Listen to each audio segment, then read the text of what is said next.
the secret child, the younger lover, and the marriage she kept. Her husband's ex had his baby during their honeymoon. She stayed anyway. Diana had always believed that love was supposed to feel like coming home. She remembered the first time she saw Harold H., as she would come to call him, standing in the corner of a dimly lit wine bar in Seattle's Capitol Hill neighborhood. It was October, the kind of Pacific Northwest autumn where rain sells sideways and the air smelled of wet leaves and distant wood smoke. She had been in Seattle for exactly 11 days, still unpacking the cardboard boxes in her modest rented townhouse in the Redmond Hills, still learning the names of the partners at Meridian Consulting Group where she worked as a junior associate. Her career in international trade compliance had not turned out the way she'd imagined when she'd graduated from Georgetown 3 years earlier. The graduate school rejection letter, "We regret to inform you that your application has been placed on an alternate list and we are unable to offer you admission this cycle," still sat in a folder on her desk, a small paper wound she couldn't quite let heal. She had missed admission by 3 points. 3 points. The memory of that narrow miss still stung, even now, even here in this new city where she was supposed to be starting fresh. She was 26 years old, a little lost, and very much alone in a city where she knew no one. Her sister Valerie was back in Phoenix, 2 years older and always the confident one. Her brother Marcus was in his 3rd year at Arizona State, absorbed in his engineering studies. Her parents, Phil and Lorraine Chen, were still living in the same house in the Arcadian neighborhood where Diana had grown up. She missed them all, in a diffuse and constant way.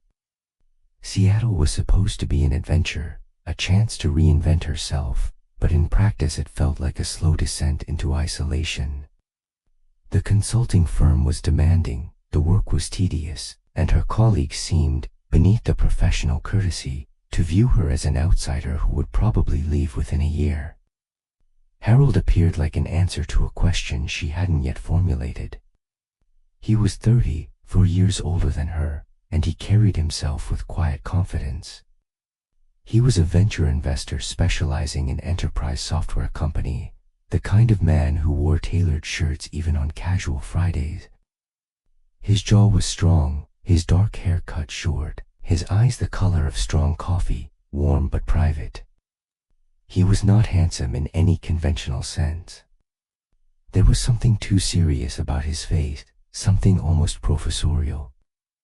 But when he smiled at her across that wine bar, she had been dragged there by a coworker she barely knew, Diana felt a physical shift in her chest, a door swinging open somewhere deep inside her.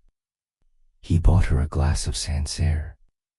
He asked about her work, her background, her time at Georgetown. He listened with the kind of attention that made her feel, for the first time in months, that her story was worth hearing. His questions were specific and perceptive, not the superficial inquiries of small talk but the genuine curiosity of someone who was trying to understand who she was. She told him about her thesis on NAFTA's impact on Pacific Rim trade agreements, about the professor who had encouraged her to apply to graduate school, about the morning she had opened the rejection letter and felt the ground collapse beneath her feet. She did not know why she was telling him these things. She had never been the kind of woman who opened up easily, who shared her vulnerabilities with strangers. But something about Harold's quiet, attentive presence made her feel safe, made her feel that she could say anything without fear of judgment. He was calm, measured, intellectually curious in a way that reminded her of the professors she'd admired in college. When he walked her to her car afterward, the rain had stopped and the sky had cracked open to reveal a scatter of stars over Lake Union. He touched her elbow lightly and said, "I'd like to see you again, Diana. If you're willing." She was. God help her, she was. They were married 10 months later, in a small ceremony at the Seattle Art Museum overlooking Elliott Bay. Diana wore a cream-colored dress she'd found at a boutique in Ballard, her dark hair pinned up in loose curls, her mother's pearl earrings in her ears. The earrings had been her father's wedding gift to her mother in 1971. Diana had always loved those earrings, had always imagined wearing them at her own wedding, and when that moment came, she felt a sudden wave of emotion, grief and joy and terror all tangled together. Harold looked striking in a charcoal suit, his face betraying none of the nervousness Diana felt. He moved through the ceremony with composed efficiency, as though marriage were another transaction to be completed. Diana tried not to notice this.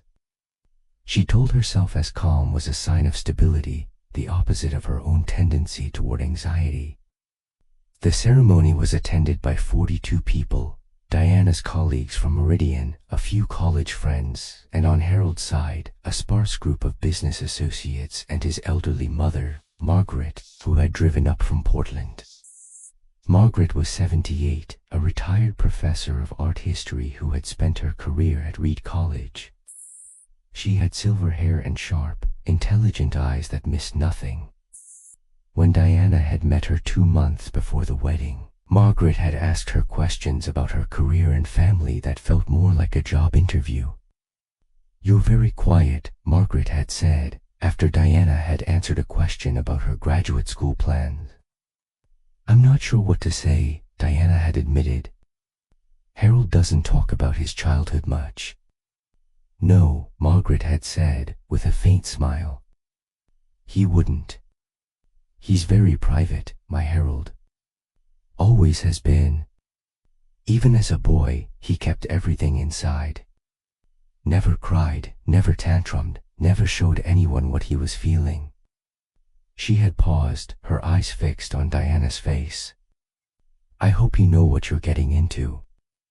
Diana had nodded, not understanding then what Margaret was trying to tell her. She understood now. Diana had not met many of Harold's friends before the wedding. He had explained, early in their relationship, that his social circle was small and that most of his friendships were professional in nature. "I haven't had time for a rich social life," he had told her, on one of their early dates, over bowls of ramen at a place in Pioneer Square that he seemed to know intimately. "I've been focused on building the firm. That's been my priority for the past 7 years. 7 years." She knew, now, what those 7 years had contained. She knew about Ashley. But in those early months, before the revelation, she had accepted his explanations without question. She had been too in love, if this was love, and she believed it was, with its intensity and its desperation and its feeling of being chosen, to see the gaps in his story, the spaces where the truth should have been and wasn't. She accepted that Harold was a private man. She accepted that he had sacrificed his social life for his career. She accepted that he would rather spend an evening reading a book than attending a party. She accepted all of this because she wanted to believe that she had found, in Harold, the calm and steady partner she had always craved. She did not know, in those first months of marriage, that she was walking into a house of cards built on secrets and omissions. She did not know that her husband had spent 7 years not single, exactly, but certainly alone, that there had been a woman named Ashley, a colleague from his days at a startup in Bellevue, a relationship that had ended badly and ended messily, and that in the brief golden window between their last fight and their final breakup, Harold had made a decision that would shadow the rest of their lives together. She did not know that the night he had gotten Ashley pregnant was the same week he had decided to end things with her, that the pregnancy was an accident neither of them had wanted or planned, that Ashley had chosen to have the baby alone rather than get an abortion and rather than tell Harold, that she had spent 2 years raising a child who existed because of one moment of carelessness or passion or whatever it was that had brought Harold and his ex-lover together. She did not know any of this. And because she did not know, she believed. The first year of marriage was a blur of adjustment and small disappointments. Diana had expected, naively, she now knew, that marriage would feel like a continuation of the early courtship, Those heady months when Harold had courted her with dinners at Canlis and weekend drives to the San Juan Islands and long conversations that stretched past midnight into the small hours of the morning. She had expected partnership, intimacy, the kind of daily closeness she had observed in her own parents' marriage, for all its flaws. Her parents had fought, everyone fought, didn't they? But they had also laughed together, eaten together, traveled together. They had been a team. What she got instead was a husband who came home late 4 nights out of 5, who went to karaoke with his single friends every Thursday and Saturday, who seemed to regard their townhouse as a place to sleep and change clothes rather than a shared life. He had a group of friends from his bachelor days, men who were still single, who treated the weekends as an endless parade of bar crawls and restaurant openings. They called themselves the Thursday Night Club. "Where were you?" she would ask when he walked in at midnight, reeking of beer and cigarette smoke, his eyes slightly glazed. "Out with the guys," he would say, with a hint of irritation, as though her question were an imposition. "You know how it is." She did not know how it was. She had no frame of reference for a husband who preferred the company of his friends to the quiet of his own home. In her family, her father had been a fixture at the dinner table, a presence as reliable as the walls and the roof. Even on nights when he came home exhausted from his job as a claims adjuster for an insurance company in Scottsdale, he ate dinner with the family, listened to Diana and her older sister Valerie and her younger brother Marcus talk about their days, offered dry commentary on the news, and fell asleep in his recliner with the television on. That was what husbands did. That was what marriage looked like. Harold was not that. Harold was something else entirely. But Diana was a woman who had learned, from a young age, to manage expectations, to lower them when they proved too high, to accept what was rather than fight for what should be. She had been the middle child in a family of 5. Valerie was 2 years older, Marcus 3 years younger, and she had learned early the art of taking up less space than she was owed. Her parents had been loving but distracted, perpetually exhausted by the logistics of raising 3 children on a middle-class income in an expensive city. Diana had learned to be quiet when things were hard, to solve her own problems, to want less than she was given. It was a survival strategy that had served her well through childhood and college and her first job, and it was the strategy she deployed now, in the first year of her marriage, when the loneliness became so acute it felt like a physical pain in her chest. She told herself it would get better. She threw herself into her work, into the routine of the consulting firm, into the small pleasures of setting up her home. She did not tell anyone that she was unhappy. She was embarrassed by the admission. She had chosen Harold. She had wanted this life. The truth came out in the 17th month of their marriage, on a Tuesday evening in March, during what should have been an ordinary dinner at a Thai restaurant in Queen Anne. Harold's phone buzzed on the table. Diana glanced at it, a text message, the name Ashley glowing on the screen in a font she could read clearly even from across the table. She had seen that name before, in the early months of their relationship, and Harold had explained it away as an ex-girlfriend who still reached out occasionally, a woman he had no feelings for but who couldn't quite let go.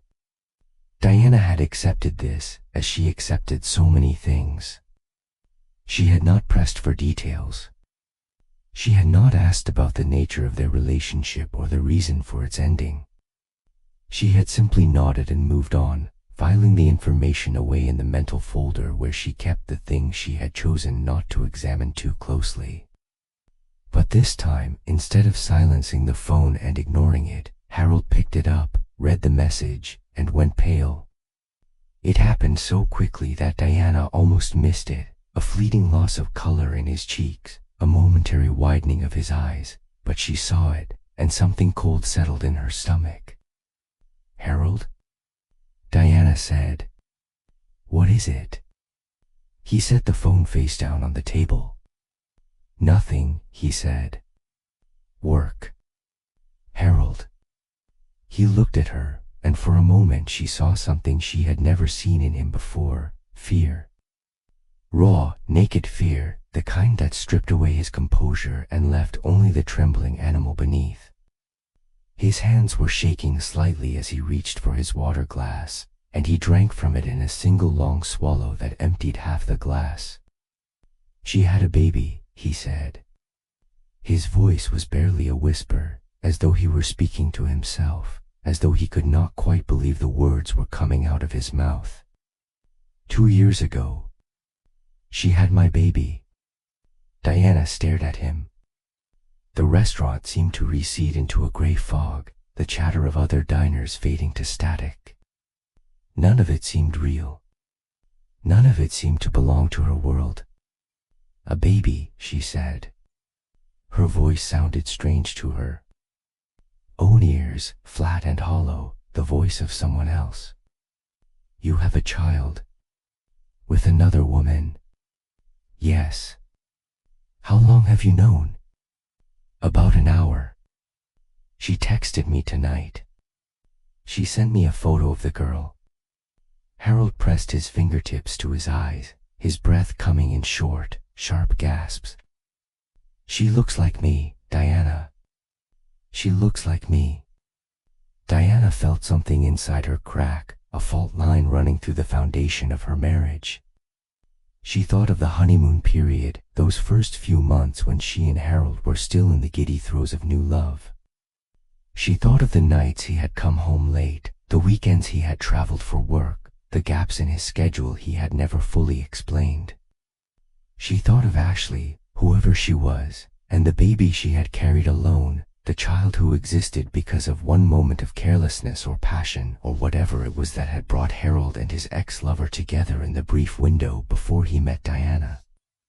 She thought of the life she had imagined, the marriage she had believed she was building, the future she had been too naive to question. All of it, every last piece, crumbling like sand in her hands. "I think I need some air," Diana said. She stood, her chair scraping against the floor, the sound harsh and too loud in her ears. Harold reached for her hand, but she pulled away.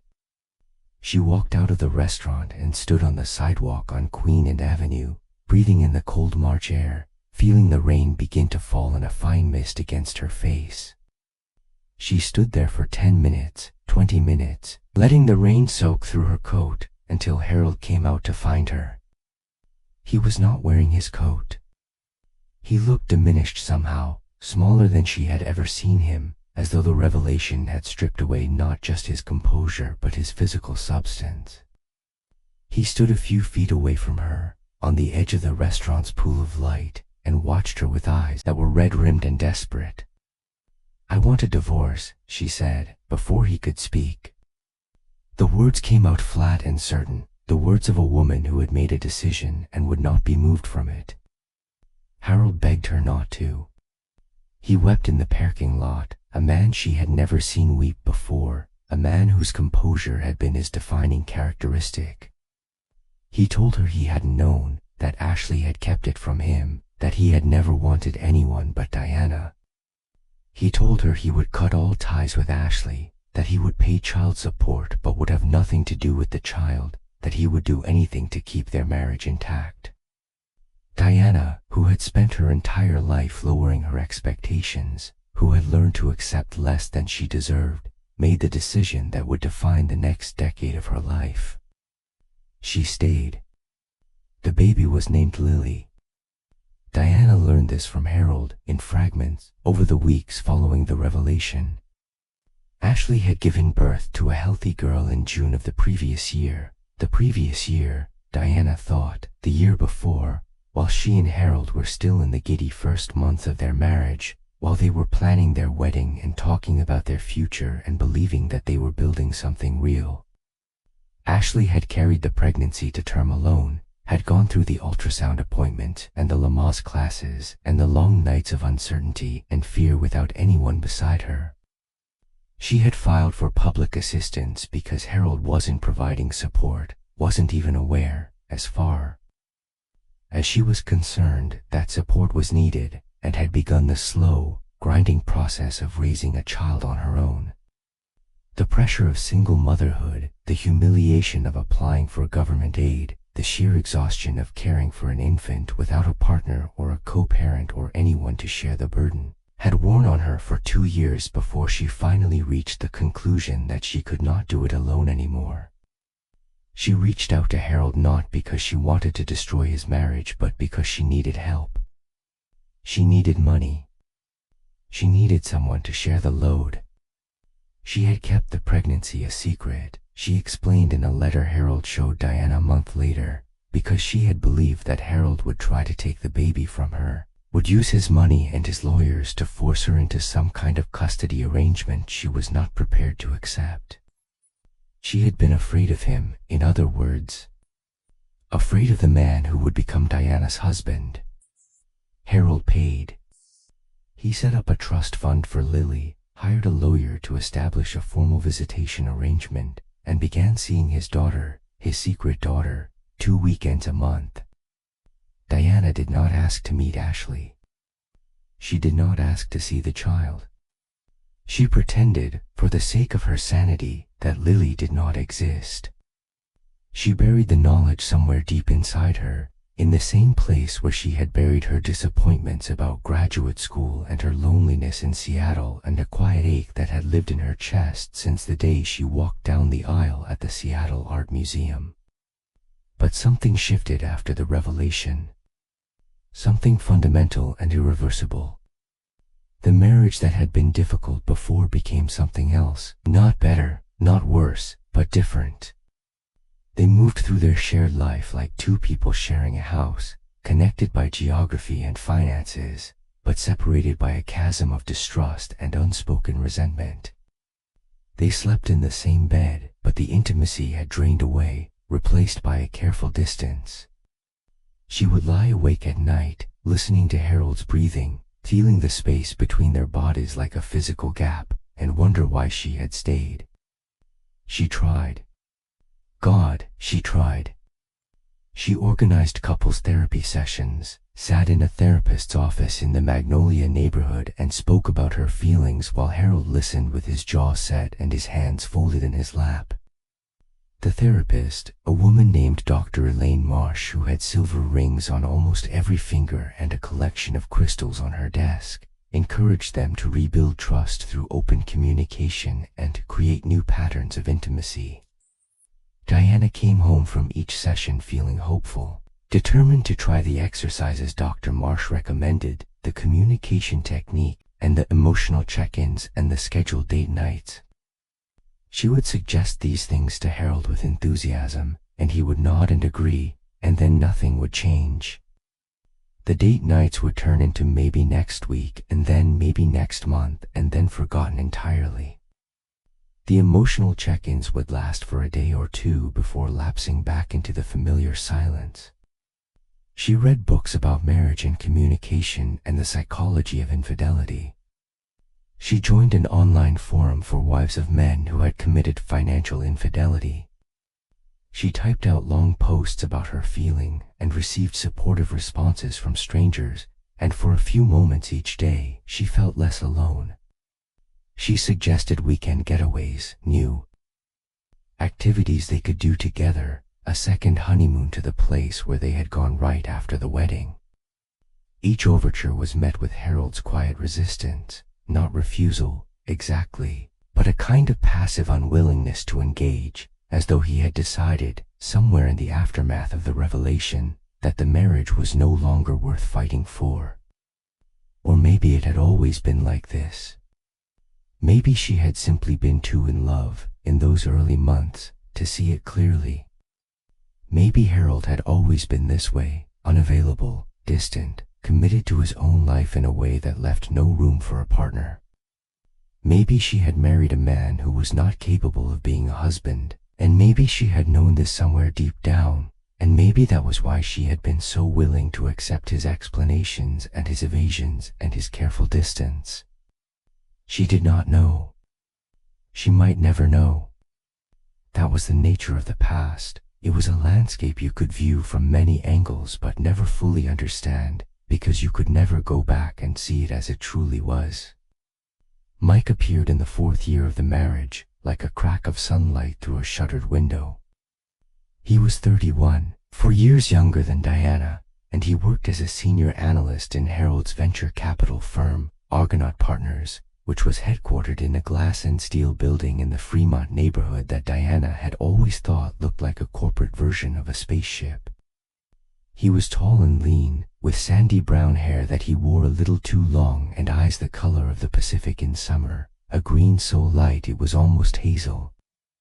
He had an easy, disarming smile that crinkled the corners of his eyes, and a warmth that was immediately apparent in every interaction. He was one of those rare people who seemed genuinely interested in others, who made people feel seen and valued. Diana met him at the Argonaut Partners holiday party, held in December at the company's headquarters in the Fremont neighborhood. Harold had invited her reluctantly. He rarely brought her to work functions, and when he did, he seemed to regard her presence as a kind of obligation rather than a pleasure, and she had gone out of a sense of duty, wearing a black felt in years, a ghost of the feeling she had experienced in that wine bar in Capitol Hill when she'd first met Harold. It was dangerous and unwelcome and utterly inconvenient, and she did not trust herself to be alone with it. "I'd rather be home," she said. "In my pajamas, reading a book." Mike smiled. "Sounds like my kind of night, honestly." He paused, taking a sip of his own drink, scotch, neat, the kind of old-fashioned choice that seemed oddly out of place at a tech company party. "Can I ask you something? And you can totally tell me to mind my own business." "Go ahead." "Do you like being married to Harold?" Diana felt the question land like a blow to the solar plexus. She stared at Mike, searching his face for any sign of mockery or judgment, and found none. He was looking at her with genuine curiosity, and something else, something she couldn't quite name, something that looked almost like concern. "That's a very personal question," she said. "I know," Mike said. I've seen how he is at work. How he talks about you, or doesn't talk about you. He's very controlled, your husband. Very private. I've watched him at these parties, and he seems like a good man, but also like someone who might be difficult to be married to. If you're happy. If this is the life you imagined." Diana set down her champagne glass. She knew she should walk away. She knew that standing here, having this conversation with this man she barely knew, was a kind of betrayal. But she was tired, so tired, of pretending that everything was fine. "No," she said quietly. "I'm not happy. I haven't been happy in a very long time." Mike nodded, as though she had confirmed something he already suspected. "I'm sorry," he said. "That's rough." "Yeah," Diana said. "It is." They stood in silence for a moment, and then Mike said, "Can I give you my number? Just so you have someone to talk to. Someone who understands what it's like to work for a man who doesn't really know how to be a human being." Diana hesitated. Every instinct she had, every instinct built by years of managing herself, of keeping her desires and disappointments contained, told her to say no. But something else, something deeper and more reckless, told her that this was the first honest conversation she had had in years, and that walking away from it would be like walking away from a lifeline. "Okay," she said. "Give me your number." The affair began 3 weeks later. They met for coffee at a small cafe in Ballard, a place with mismatched furniture and local art on the walls and a sourdough bread bowl that Diana would become oddly attached to over the following month. It was a Tuesday afternoon, and Diana had told Harold she was meeting a friend from work, not entirely a lie, since she had been friendly with several women at Meridian before her promotion to senior consultant. The friend she named was a woman named Sandra who had transferred to the Portland office 6 months earlier, and Harold did not question the meeting because he rarely questioned anything Diana told him, a fact that she had once found reassuring and now found almost insulting. Mike was already there when she arrived, seated at a corner table with a view of the rain-slick street, a cup of black coffee steaming in front of him. He stood when she walked in, a small gesture of courtesy that Harold would never have bothered with, and for a moment they simply looked at each other, two people standing on the edge of something they could not yet name. "You came," he said, as though he hadn't quite believed she would. "I came," Diana said. She sat down across from him, her heart hammering against her ribs. "This is probably a mistake." "Probably," Mike agreed. He smiled, and the smile made her feel something she hadn't felt in so long she had almost forgotten its name. But sometimes mistakes are the best kind. They talked for 2 hours. They talked about Diana's job, about the consulting firm and the clients and the endless paperwork that had become her life. They talked about Mike's work at Argonaut, his frustration with the firm's old guard culture, his ambition to start his own fund someday. He wanted to be a venture capitalist with a conscience, he told her, someone who invested in companies that were trying to solve real problems, not just chasing the next unicorn. He talked about the companies he had researched, the founders he had met, the pitches he had sat through that ranged from brilliant to absurd. They talked about Diana's family in Phoenix, her parents' marriage and her siblings' complicated lives. Dallery had divorced her husband of 8 years and was now dating a man 20 years older than she was, a retired music producer who had a house in Sedona and a collection of vintage synthesizers. Marcus had graduated from ASU and was working for a startup in Austin, Texas, the kind of company that burned through cash so fast it seemed to run on faith and desperation.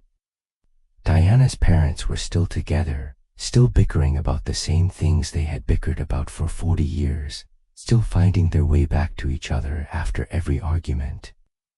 The way she had grown up feeling invisible in a house full of noise and people. The way she had learned, as a child, to make herself small, to take up less space, to need less than she was given. The way the strategy had followed her into adulthood, into her career, into her marriage, the constant, chronic habit of wanting less than she deserved. Mike listened to all of it with an attention that felt almost overwhelming, like being seen for the first time, like having someone finally look at her and notice that she was there. He asked questions that no one had ever asked her before.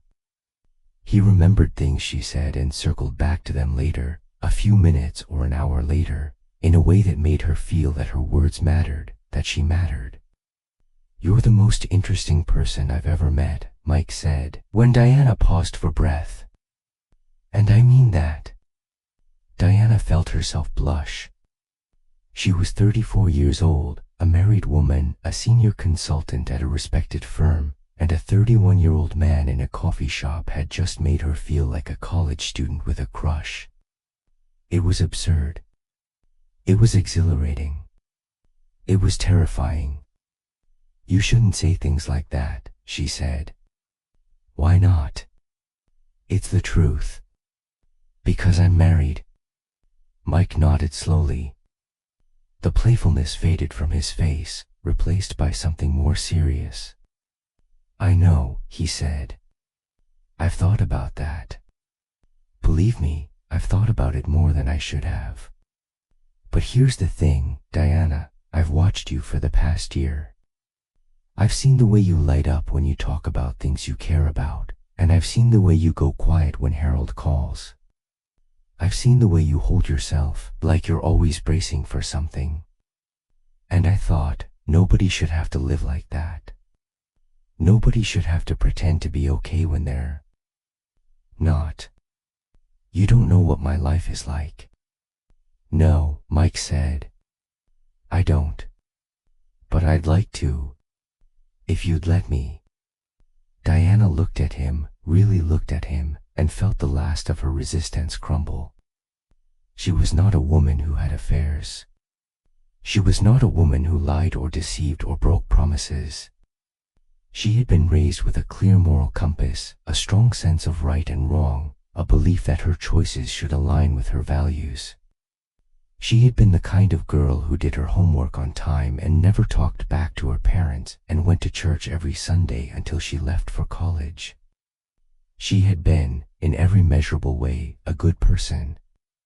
But sitting in this coffee shop, in the gray Seattle winter light, with a man who looked at her like she was something precious and rare, she realized that she had spent so long being the good daughter and the good student and the good wife and the good consultant that she had forgotten what it felt like to want something for herself. She had forgotten that she was a person with desires and needs and a heart that was still, despite everything, capable of beating fast when someone looked at her the way Mike was looking at her now. "Okay," she said. "Let's see where this goes." The next 2 years were, in the truest sense of the word, the happiest of Diana's adult life. She and Mike found a rhythm that felt both illicit and deeply familiar, like coming home to a house she had always lived in but had somehow forgotten. They met for lunch 2 or 3 times a week, at first at the Ballard Cafe and then at other places, a bookshop in Capitol Hill with a small cafe in the back, a wine bar in Fremont that played jazz on Saturday nights, a quiet bench in the volunteer park greenhouse when the weather was mild. They talked for hours about everything and nothing, about their childhoods and their dreams and their fears, about the small daily frustrations that felt enormous when shared with someone who truly listened. They talked about their fears of growing old alone, of dying without ever having truly lived, of the quiet desperation that seemed to lurk beneath the surface of ordinary life. And they made love, not often, not as often as Diana might have wished, but with a passion and tenderness that left her feeling seen and wanted in a way she had never experienced with Harold. Mike was attentive and generous, the kind of lover who asked questions and listened to the answers, who made her feel that her pleasure was as important as his own. In his arms, Diana felt young again, beautiful again, alive in a way she had forgotten was possible. She would come home from their afternoons together glowing, and Harold, when he was home, would sometimes look at her with a flicker of suspicion, but he never asked, never probed, never demanded to know why she seemed so different, so lighter, so far away from the woman he had married. She told herself, in those early months, that the affair was not a betrayal. She justified it with rationalizations. Harold had lied to her from the beginning, had a secret child, had withdrawn from their marriage. She was not the villain of this story. She was simply a woman who had been failed by her husband. But the guilt was always there, a low hum beneath everything. She developed a routine of small deceptions, and each lie added another layer of distance between who she had been and who she was becoming. She started to see herself differently, and she did not like what she saw. But when she was with Mike, she didn't think about any of that. When she was with Mike, she was just Diana, not Harold's wife, not the senior consultant at Meridian, not the middle child who had learned to take up less space than she deserved. She was just a woman, in the arms of a man who made her feel like the most important person in the world. Diana enrolled in an online master's program in international relations at the University of Washington, a decision that seemed, on the surface, like a career move. She had always regretted not going to graduate school, had always carried the wound of that rejection letter, and the program offered her a chance to finally earn the degree she had been denied. But the real reason, the reason she did not share with anyone, not even Mike, was that the program gave her an excuse. Friday nights and Saturday mornings, she told Harold, were for coursework. He didn't question it. He was too busy with his own life, his own routine, his own careful distance. She could have told him she was training for a marathon or learning to juggle, and he would have said that's nice, dear, and returned to whatever occupied his attention. She and Mike used those weekend hours for what became their private world. They drove out to the San Juan Islands in her Honda CR-V, finding quiet beaches where they could walk hand in hand without fear of being seen. They went to dinners at small restaurants in the neighborhoods where no one from their professional lives would ever go, a Filipino place in the International District where the owner remembered their orders, a taco truck in White Center that had the best El Pastor Diana had ever tasted, an Ethiopian restaurant in Hillman City that had become one of their favorites, with its tangy injera bread and its communal plate and its ability to make any evening feel like a celebration. They spent lazy Sunday afternoons in Mike's apartment, watching movies on his couch, ordering takeout from the Thai place on the avenue, talking about their days and their dreams and the future they both pretended they weren't imagining. Mike wanted more. She could see it in the way he looked at her sometime, when he thought she wasn't paying attention, a hunger that went beyond the physical, a desire for a life they could share openly. He talked about leaving Seattle, about starting his own firm, about moving somewhere warm where they could be together without hiding. Los Angeles, he said. Or San Diego. Somewhere with sunshine and ocean breezes and a culture that was a little more forgiving of unconventional arrangements. Diana deflected at first, then gently, then with increasing desperation. She was still married. She didn't know what she wanted. She needed time. But the truth she could not admit even to herself, was that she was afraid. She was afraid of leaving Harold, afraid of appending her life, afraid of becoming the kind of woman who destroyed her marriage for a younger man. She had spent her entire life being the responsible one, the one who did the right thing, the one who didn't make waves. And despite everything, despite the lies and the distance and the secret child Harold had hidden from her, part of her still believed that staying was the right thing to do. She had made vows. She had promised. And even if Harold had broken his promises first, even if their marriage had been a lie from the beginning, she felt bound by the words she had spoken in the Seattle Art Museum, by the hope she had carried into this marriage like a flame she was protecting from the wind. Mike accepted her hesitation with patience that she did not deserve. He never pressured her, never demanded, never made her feel that her uncertainty was a rejection of him. He simply waited and loved her and hoped. And Diana, who had never felt she deserved to be loved at all, found herself falling deeper and deeper into a relationship she knew she could not sustain. In the 23rd month of the affair, Mike told Diana he had been accepted to a master's program in economics at Oxford University. She was sitting in the passenger seat of his car, parked at the lookout point in Discovery Park, the gray waters of the Sound stretching out before them. It was a clear day, one of those rare Seattle winter afternoons when the clouds parted and the sun came out. Mike had been quiet all evening, distracted at dinner, pushing his food around his plate. The news, when it came, felt like a physical blow. "How long?" she asked. Her voice sounded strange to her own ears, flat and far away, as though it were coming from somewhere else, someone else. 2 years, Mike said. Maybe 3, if I do a PhD. The program is very competitive. If I get into the PhD track, it could be 4 or 5. Diana stared at the water.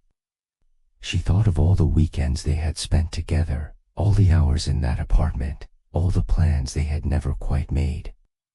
She thought of the future she had been too afraid to imagine.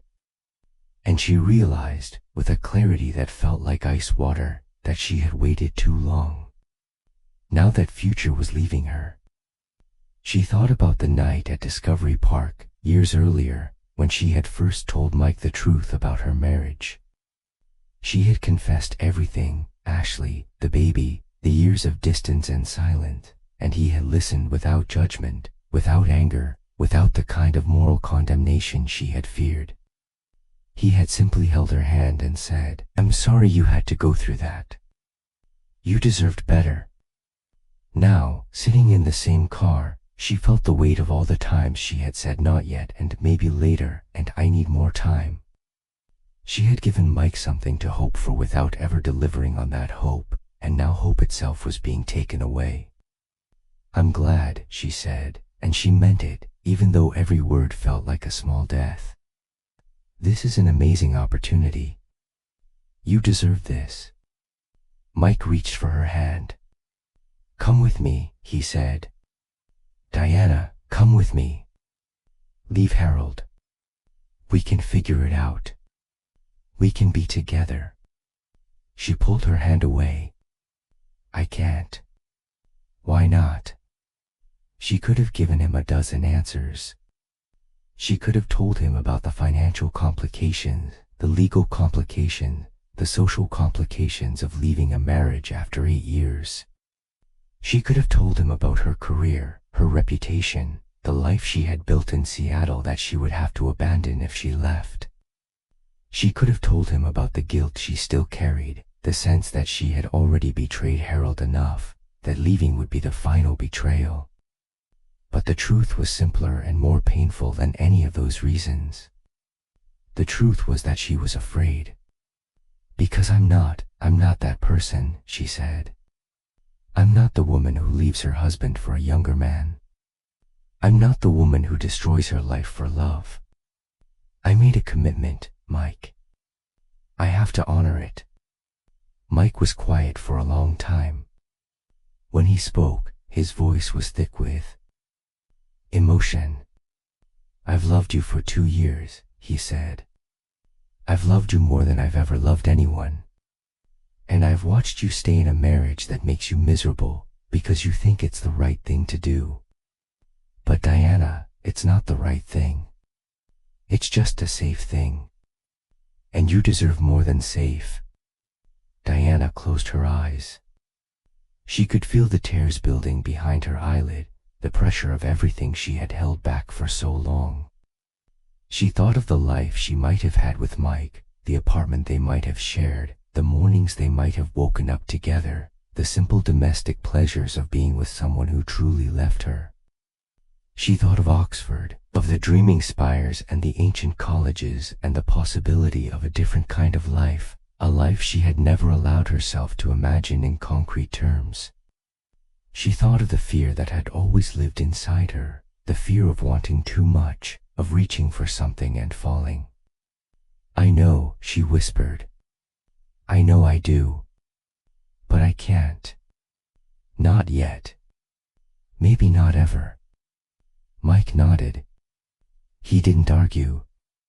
He simply reached for her again, and this time she let him hold her, and they sat together in the car at the top of the world, watching the sun set over the water, knowing that this was the beginning of the end. Mike left for Oxford in September. Diana drove him to the airport at 4 in the morning, the roads empty and slick with rain, the city still sleeping around them. They had spent his last night together at a hotel in downtown Seattle, a place they had never been before, a small luxury they had allowed themselves as a kind of farewell gift. They had ordered room service and watched the sunrise from the window and made love slowly, tenderly, as though they were trying to memorize each other's body, each other's faces, each other's breathing. At the airport, they held each other in the drop-off lane for a long time, neither willing to be the one who let go first. Other cars honked as they passed, impatient drivers eager to deposit their passengers and be on their way, but Diana and Mike were oblivious to them. The world had narrowed to this moment, this embrace, this goodbye. "I'll come back," Mike said. "For Christmas. I'll be back in December." "Okay," Diana said. "I love you, Diana. You know that, right? Whatever happens, I need you to know that." "I know," she said. "I love you too." They kissed one last time, long and tender, tasting of coffee and salt and regret. Then Mike pulled away, grabbed his bags, and walked through the automatic doors, and Diana was alone. She drove home on autopilot, her body performing the mechanical actions of driving while her mind was somewhere else entirely. She walked into the house, the townhouse in the Redmond Hills that she and Harold had bought 3 years earlier, and stood in the empty living room, listening to the silence. Harold was in Chicago for a conference. The house was hers for the week. She stood there for a long time, feeling the weight of everything she had just lost, and then she went to the kitchen.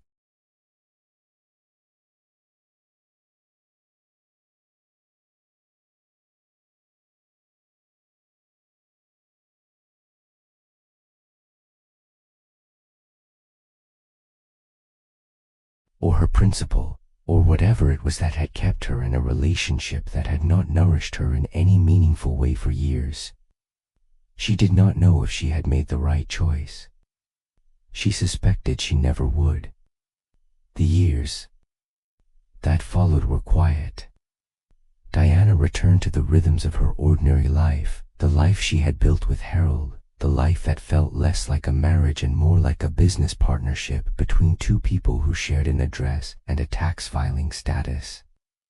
She went to work at Meridian, where she was promoted to Director of Client Services, a position that came with a corner office and a salary increase and a new set of responsibilities that kept her busy from early morning until late evening.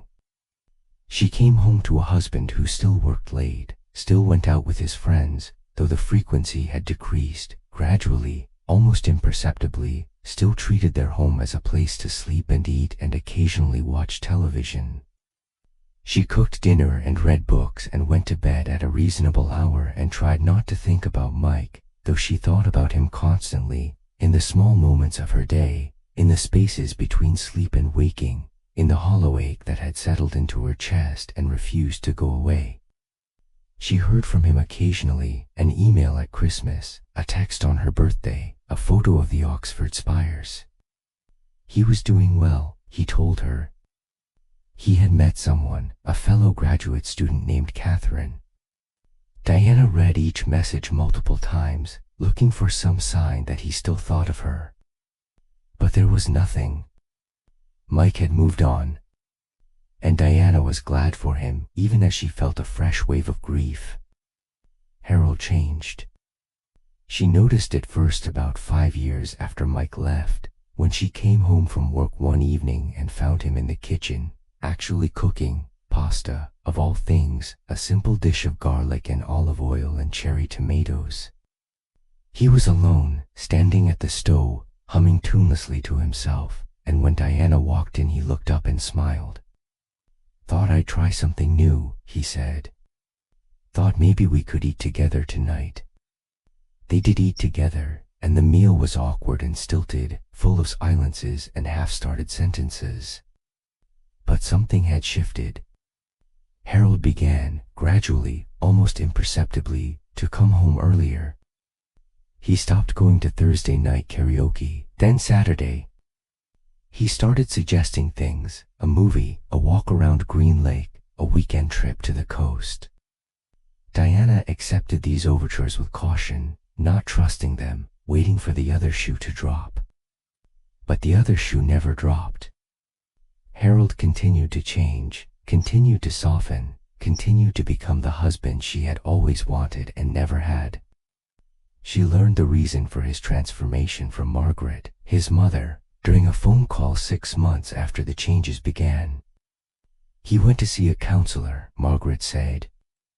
She was 82 now, her voice thin and reedy over the phone line from Portland, showing the effects of age in ways that made Diana's heart ache. A therapist, I mean. After his father died, he finally went to see someone. I think it's helping him. Harold's father, David, had passed away from a heart attack 18 months earlier. Diana had barely known the man. Harold's relationship with his parents had always been formal and distant, a source of quiet sadness that Harold never discussed, but she had attended the funeral in Portland, had stood beside Harold as he received condolences, had watched him cry for the first time since she had known him. It had been a watershed moment, a crack in the armor he had worn for so long, and apparently it had led him to seek help. He's different, Diana said to Margaret. He's really different. I almost don't recognize him." "Yes," Margaret said. "I think he's finally figured out what he has. What he almost lost." The truth, Diana came to understand over the following years, was that Harold had simply run out of time for his youth. He was 44 now, and his friends, the single men he had spent so many years going out with, had moved on without him. They had married, had children, had developed the responsibilities of adulthood. The late nights had begun to feel less like freedom and more like emptiness. Harold had looked around at his life and realized he was alone in a way he did not want to be. And he had made a choice, late but not too late, to try to save his marriage. Diana did not know if she forgave him. Forgiveness was too simple a word for the complex tangle of emotions she carried. She did not know if she loved him the way she had once loved him, in the wine bar in Capitol Hill. What she knew was that she had built something with Harold, not a love story, exactly, but a shared life, a history that would be impossible to unravel. And she had made a choice, years earlier, to stay. And now, for the first time, it felt like it might actually be getting better. They started couples therapy again, this time with Dr. Sarah Chen in the Ravenna neighborhood. Dr. Chen specialized in second-chance marriages, and her approach was gentler and more practical. She gave them exercises to do at home, books to read, questions to discuss. She helped them talk about the secret child, about Ashley, about the years of distance. She helped them talk about Mike. Diana admitted the affair for the first time. Harold's face went through anger and hurt and something that might have been resignation. He did not leave. He simply sat with the knowledge and eventually chose to stay. "I think we both made mistake," Harold said one evening, after a therapy session that had left them both emotionally wrung out. They were sitting in the living room of their new house in Madison Park, a Craftsman they had bought 5 years earlier, with its original hardwood floor and its bay windows and its large backyard where Harold had planted his roses. "I think we both hurt each other in ways we didn't fully understand at the time. I don't know if I can forgive you for Mike. I don't know if you can forgive me for Ashley. But I know that I don't want to be alone anymore. And I think, maybe, you don't either." Diana looked at her husband, this man she had married at 27, this man she had resented and pitted and, yes, loved. She thought of the girl who had walked into that wine bar in Capitol Hill, young and hopeful. She thought of the woman she had become, shaped by disappointments and betrayals. She thought of Mike, somewhere in England. And she thought of Lily, Harold's secret daughter, now 7 years old. "No," she said. "I don't want to be alone either." The last piece fell into place on a Sunday afternoon in June, 10 years after the affair ended. Diana was in the backyard of their home in the Madison Park neighborhood, reading a book on the deck while Harold pottered in the garden. He had developed a passion for roses, of all things, and the backyard was full of climbing vines and flowering bushes in every color, deep reds and pale pinks and flunny yellows, a riot of blooms that filled the air with their heavy, sweet fragrance. It was the kind of life Diana had imagined all those years ago, when she had stood at the altar and spoken her vows. It was quiet and domestic and, in its own way, beautiful. Harold came up from the garden, dirt on his knees, a look of mild embarrassment on his face. "Ashley called," he said. "She wants to bring Lily by this afternoon. If that's okay with you." Diana set down her book. In the 10 years since the revelation, she had never met Lily. She had maintained her careful distance, her pretend blindness to the child who existed because of her husband's infidelity. But something shifted now, looking at Harold standing in the garden with dirt on his knees and hope in his eyes. She thought of all the years of resentment, all the years of pretending that this child didn't exist, and she realized that the pretense had become unbearable. She was 51 years old. She had wasted too much time on anger and fear and a stubborn refusal to accept what was. "Okay," she said. "I'd like to meet her." Harold's face broke into a smile, a real smile, open and unguarded, the kind she had almost forgotten he was capable of. "Thank you," he said. "Diana, thank you." Ashley arrived at 4 o'clock, with Lily in tow. The girl was 7, small for her age, with dark hair and her father's serious eyes.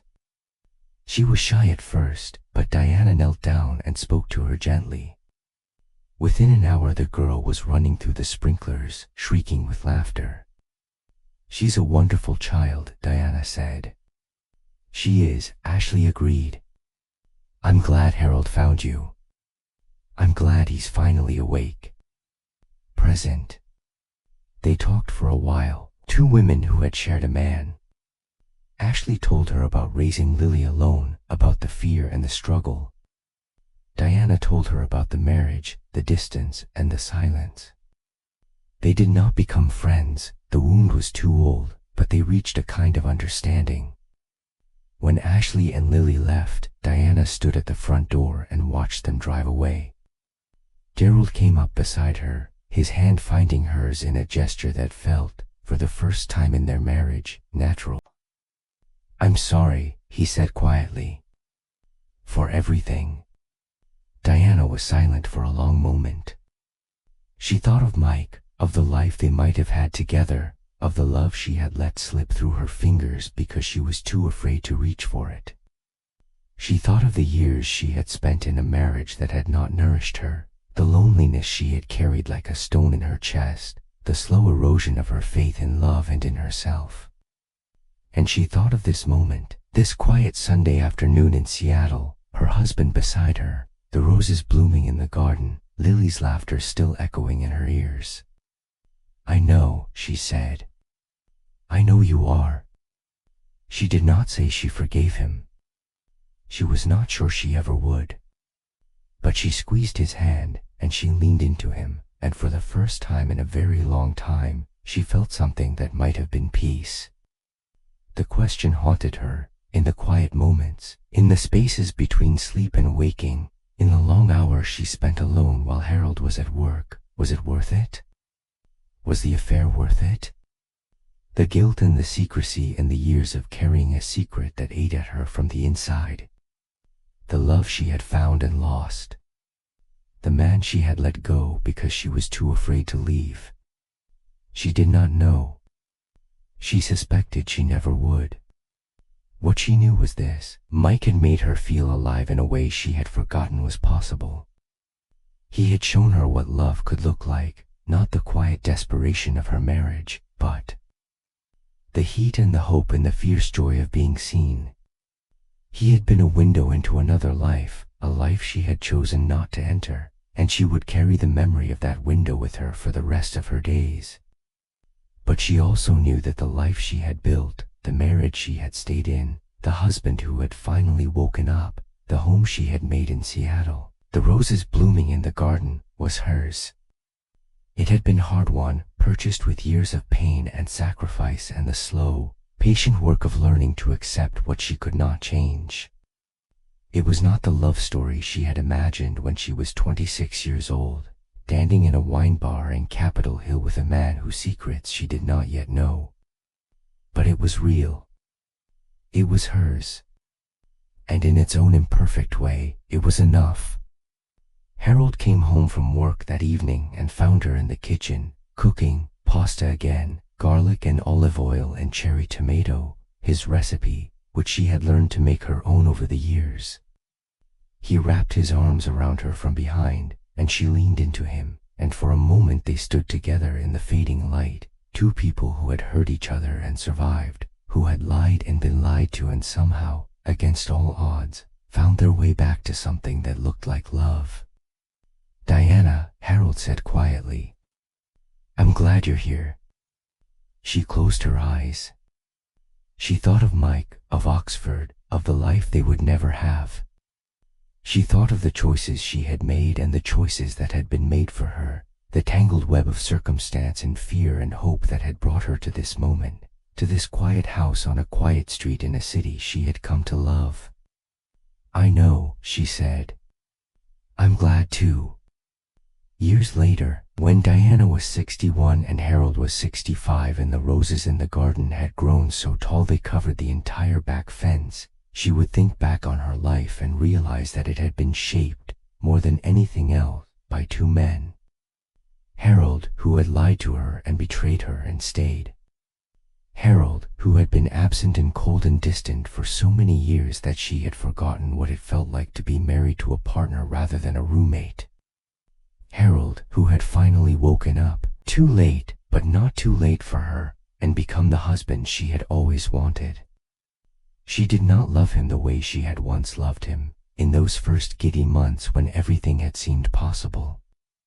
But she loved him in a different way, a way that was deeper and more complicated and more real, the love of two people who had been through hell together and had somehow emerged on the other side.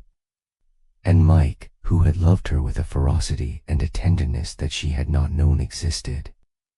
Mike, who had seen her, truly seen her, and wanted her anyway, despite her marriage, despite her fear, despite all the reasons why they should not have been together. Mike, who had left for Oxford and built a life with someone else and never stopped, in some quiet corner of his heart, from wondering what might have been. She thought about Mike sometimes, late at night when Harold was asleep beside her. She wondered if he was happy. She wondered if he ever thought about her, about the 2 years they had spent together, about the love they had made in that apartment in the University District. She wondered if he knew that she had never stopped loving him, not entirely, not even after all these years, not even after she had built a new life with her husband and learned, slowly, to move forward. She hoped he was happy. She hoped he had found what he was looking for. She hoped that the life he had built, with Catherine, with whatever children they might have had, with whatever success he had achieved in the years since Oxford, was everything he had dreamed of. And she hoped, in some small and private part of her heart, that he remembered her too. That some late night, in the quiet hours when the world was still and the past felt close, he thought of her, the woman who had been too afraid to leave, who had chosen safety over love, who had let him go because she did not believe she deserved to be happy. She did not know if any of this was true. She could not know. That was the nature of the past. It was fixed, immutable, a landscape you could view but never enter again. All she could do was live in the present, with the husband she had chosen and the life she had built and the quiet, complicated peace she had finally learned to accept. On the morning of her 62nd birthday, Diana received a letter. It was handwritten, addressed to her in care of the Madison Park House, forwarded from the post office with a forwarding label that suggested it had been sent from overseas. The return address was in Oxford, England. Her heart seized when she saw it. She knew, before she opened it, who it was from. She knew, in the way you sometimes know things before they happen, that this letter would change something in her, would shift some last piece into place or crack some final wall she had built. The letter was from Mike. "Dear Diana," he had written. **, I've thought about writing to you for many years, and I've never quite found the right words. But I realized, recently, that there may not ever be right words, there may only be true one. **, I hope you're well. I hope Harold has continued to be the man you deserved all along. I hope you found some measure of peace in the life you chose, even if it wasn't the life we talked about that night in Discovery Park. **, I want you to know that I never stopped loving you. Not a single day in 27 years. Catherine knows about you. I've told her everything, and she's been gracious about it, more gracious than I'd probably deserve. She understands that you were my great love, even if we only had 2 years together. Even if you were the one who got away, **, I don't expect you to write back. I don't expect anything. I just wanted you to know that you mattered. that you still matter, that the time we spent together was the happiest of my life, and I'm grateful for every moment of it. Asterisk with all my love, always, Mike. Diana read the letter 3 times.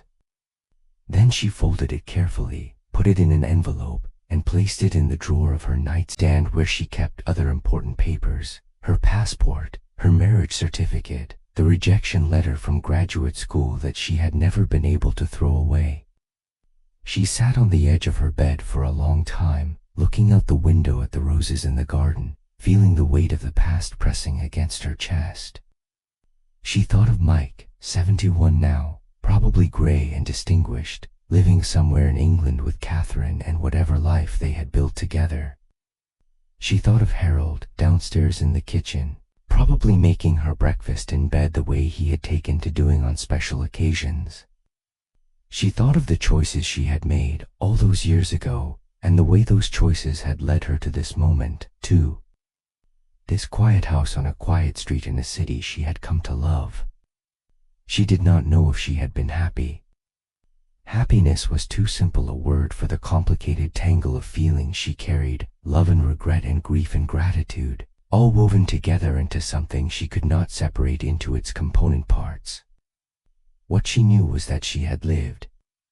She had loved. She had lost and gained and lost again, and she was still here, still breathing, still capable of feeling the warm sun on her face and the cool sheets beneath her and the quiet presence of a life that, for all its flaws, was hers. Harold knocked on the door, carrying a tray with coffee and toast and a single rose in a small vase. "Happy birthday," he said. He was 65, his hair gray and thin, his face lined with the years. He was not the man she had married. That man had been young and handsome and secretive. But this man had learned to love her in the only way he knew how, slowly, imperfectly, with fumbling sincerity. "Thank you," Diana said. She took the tray and set it on her lap, and Harold sat beside her on the bed, and for a moment they simply sat together, 2 old people who had hurt each other and survived, who had lied and been lied to and somehow, against all odds, found their way back to something that looked like love's. "I got a letter today," Diana said. "From Mike." Harold was quiet for a moment. Then he nodded. "I wondered if he'd ever write. He says he's never stopped loving me." "I know," Harold said. "I think I always knew." Diana looked at her husband. She thought of all the years of silence and distance, of the secrets he had kept and the lies he had told. She thought of the way he had finally, after so many years, become the partner she had always wanted. She thought of the long, slow work of forgiveness, the way it had required more from both of them than she had ever imagined she had to give. She thought of the day she had found out about Ashley, and the day she had met Mike, and the day Mike had left for Oxford, and all the days in between, the long march of years that had brought her here, to this bedroom, to this man, to this moment. "I never stopped loving him either," Diana said. "Not entirely." Harold took her hand. He did not flinch, did not pull away, did not retreat into the defensive silence that had defined so much of their early marriage. He simply held her hand, his weathered fingers interlaced with hers, and looked at her with eyes that had seen too much and somehow, in the seeing, had learned to forgive. "I know," he said again. "And I'm glad. I'm glad you had that. I'm glad someone loved you the way you deserved to be loved, even if it wasn't me." Diana felt the tears come, then, not grief, not exactly, but something more like release. All the years of carrying this secret, this love, this regret, and now finally, she could set it down.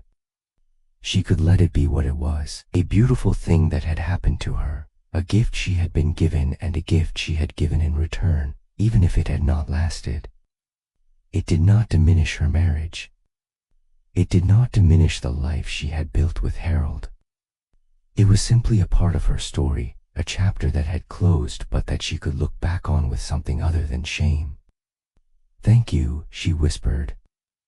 Harold leaned over and kissed her forehead. "Happy birthday, Diana.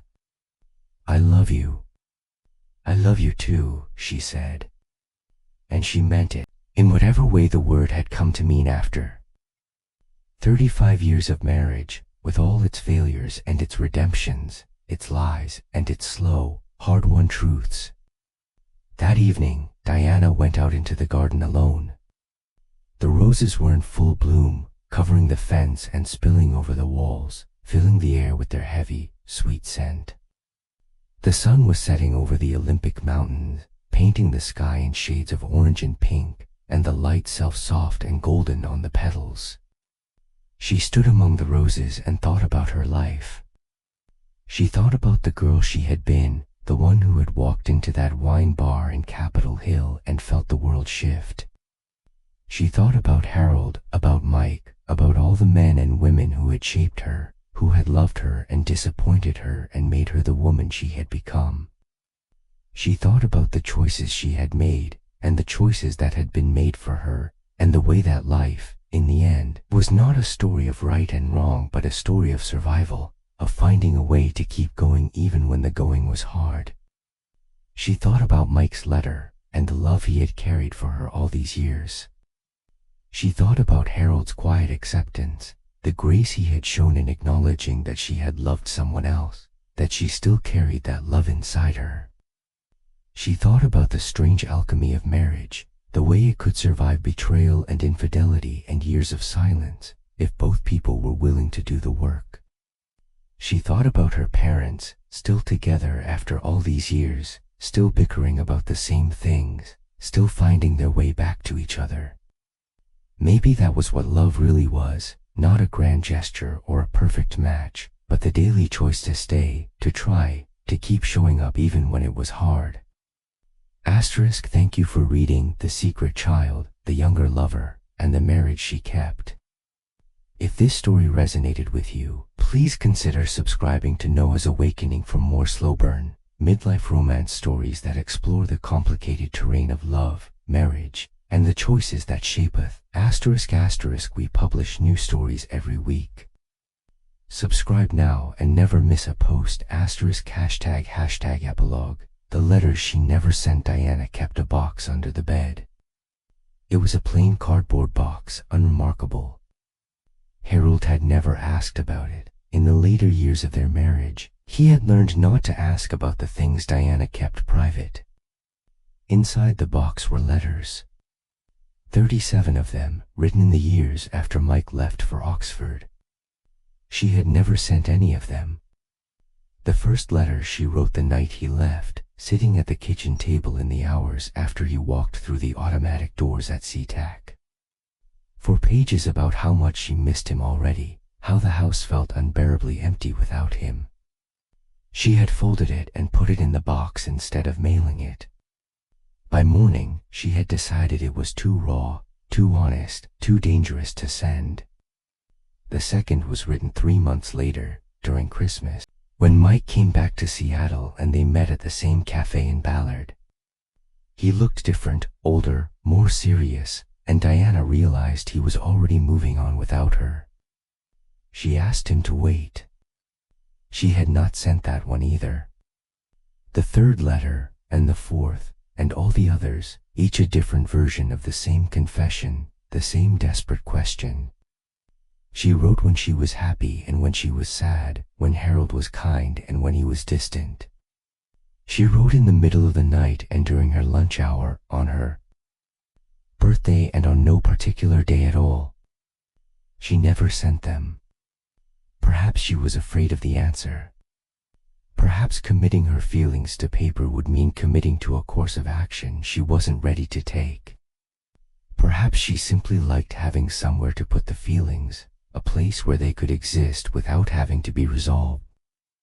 On her 62nd birthday, she took the box from under the bed for the first time in years. She spread the letters across the comforter and read them one by one. They were a chronicle of a love that had never been spoken aloud, a diary of the heart she had kept hidden even from herself. Harold knocked on the door. "Diana? Are you okay in here?" She gathered the letters, put them back in the box, and slid it under the bed. "I'm fine," she called. "I'll be down in a minute." She looked at herself in the mirror, 62 years old, gray threading through her dark hair, lines around her eyes. She had lived a life. She had loved and lost and learned, slowly, that the difference between regrets and non-regrets was not always clear. She did not write back to Mike. Instead, she let the past be the past and chose to live in the present, with the husband she had chosen and the life she had built. She went downstairs, where Harold was waiting with coffee and toast and a rose. They ate breakfast together in the morning light, two people who had been through everything and were still here, still trying. The following spring, on their 40th wedding anniversary, Harold took Diana back to the Seattle Art Museum. They walked along the waterfront and stopped at the same spot where they had taken their wedding photos 40 years earlier. The view was the same, Elliott Bay, the Olympic, the city humming with life, but everything else had changed. "Do you regret it?"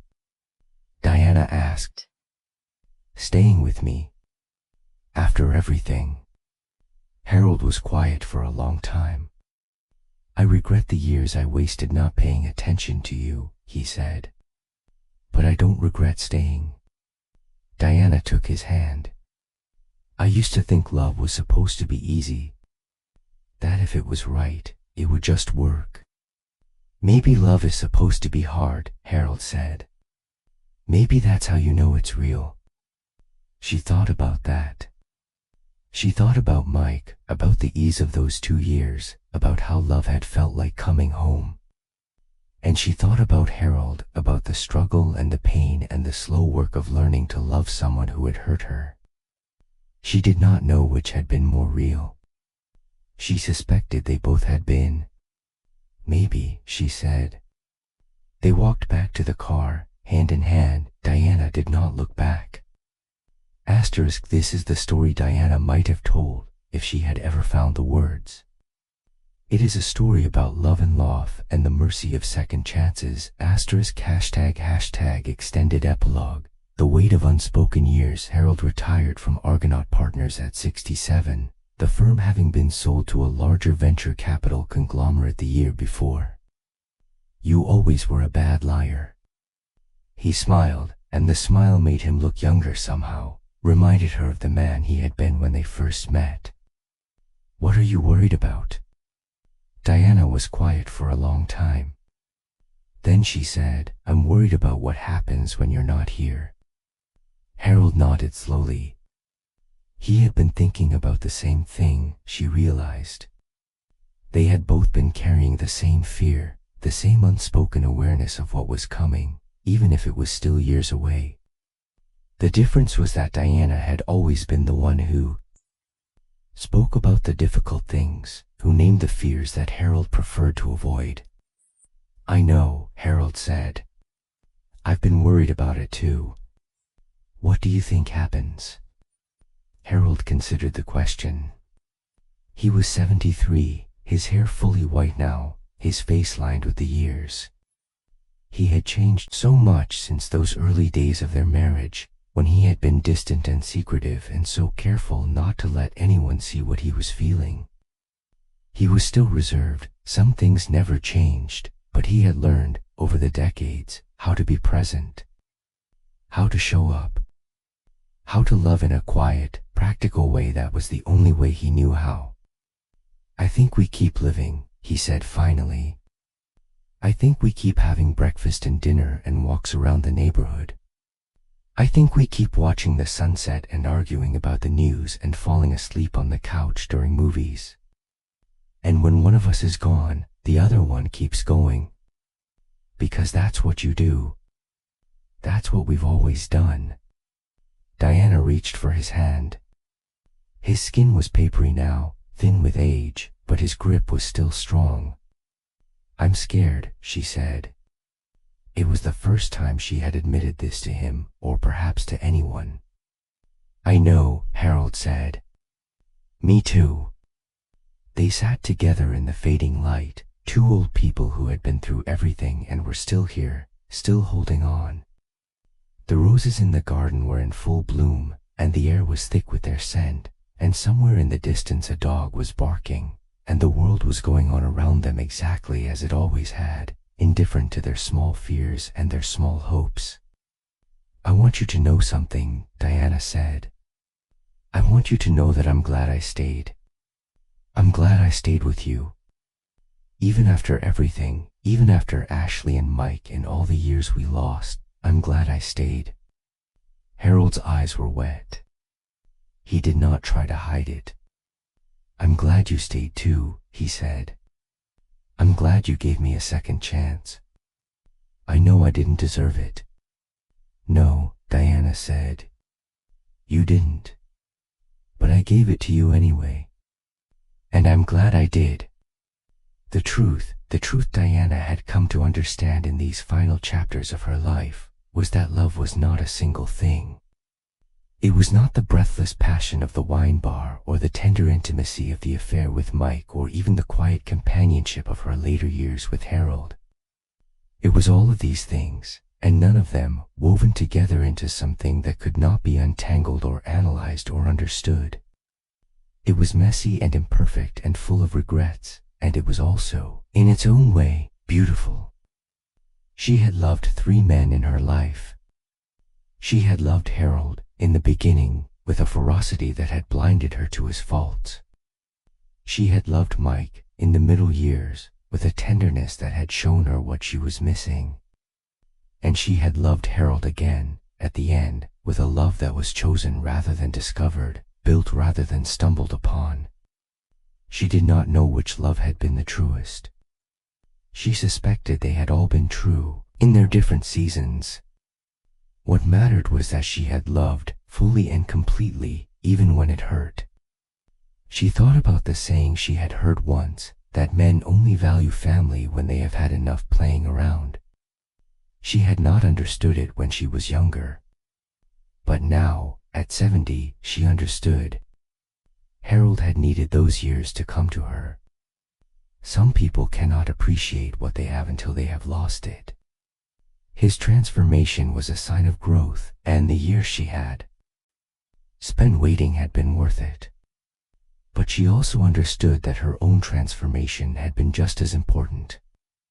She had needed Mike, needed that affair, to understand what she was capable of feeling. She had needed the pain and the guilt and the loss to grow into the woman who could finally accept Harold as he was. She did not know if she had been happy. Happiness was too simple a word for the complicated tangle of feelings she carried. But she knew that she had been alive, fully, deeply alive, in a way that not everyone was privileged to experience. She had loved and been loved in all its complicated, imperfect forms. She had made mistakes and suffered the consequences and learned to forgive. She had found, in the end, a kind of peace that was not the absence of pain but the presence of acceptance. And that, she thought, was enough. It had to be enough. On the morning of her 75th birthday, Diana woke to find Harold already up, standing at the window, looking out at the garden. He was 78 now, his heart disease managed but present. He turned when he heard her stir, and he smiled, the same smile she had fallen in love with in that wine bar, 49 years earlier. "Happy birthday," he said. "I made you breakfast." "You made breakfast?" "I made toast," he admitted. "The eggs were a disaster. But the toast is good." Diana laughed.